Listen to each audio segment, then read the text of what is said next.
ఈ మెగ్నీషియం అనేది ఎక్కువగా పెరుగుదల దశలోను తరువాత పూత దశలో కొద్దిగాను మనము వినియోగించి తీరాలి.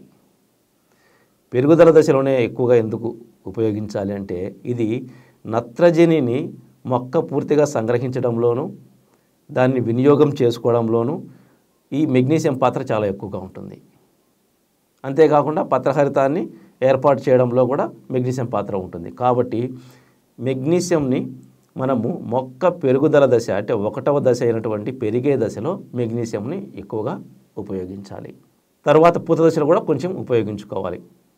ఇది కాయ మీద పండు మీద ఎటువంటి ప్రభావాన్ని చూపదు.